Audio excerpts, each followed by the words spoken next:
Сәлем достар, сіздермен Салтанат. Бүгін сіздерге осындай керемет болып шығатын қатпарлы үгітілмелі самсаның рецептісімен бөлсемін. Видеоның соңына дейін қарап, лайк басып пікір қалдырып отырыңыздар.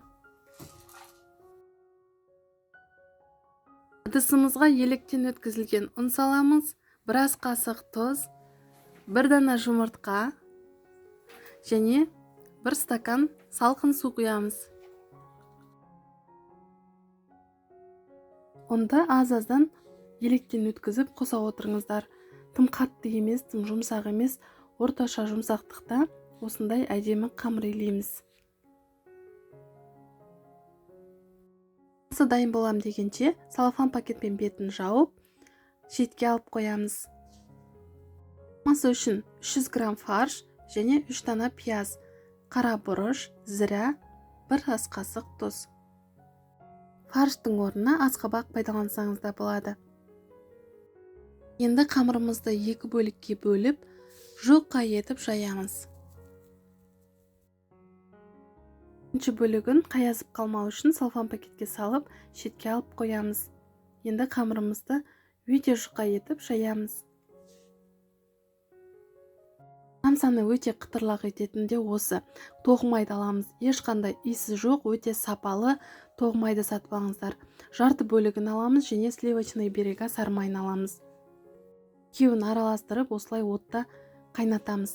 Көп қайнатудың қажеті жоқ. Осылай бетіне көбігі шыққан кезде көбігін толық алып тастаймыз.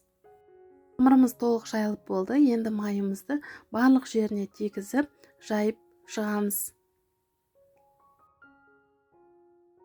Құрамында тоғмай болған соң, майымыз жаққаннан тоңып қалады. Осылай әдемі етіп ораймыз. Не майда бөліктерге бөлеміз. Егер той дастархандарына, мерекелік дастарханға жасап жатсаңыздар, осылай кішкене етіп жасасаңыздар, көлемін өте әдемі көрінеді және жеуге де ыңғайлы. Да қажет етпейді. Осылай жайылуы да өте оңай болады. Оның дәл осындай тестасын осылай майда бөліктерге бөліп, қатырып қойсаңыздар, қонақ келген кезде бірден жасап бере саласыздар.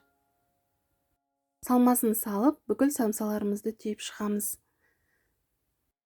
Самсаларды осындай 3 бұрышты етіп, тез түйіледі, сондықтан 3 бұрышты етіп түйіп шықтым.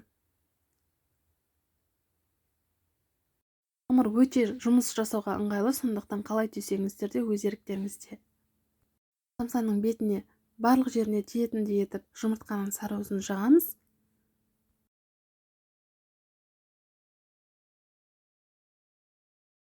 Кунжут немесе мак сеуіңіздер бетіне. Мен әсел пешінде жасаймын. Пеште 180 градуста 20-25 минутта самсаларымыз осылай керемет болып пісіп шығады. 80 градус шамасында өз пештеріңізге қарап пісіріп аласыздар.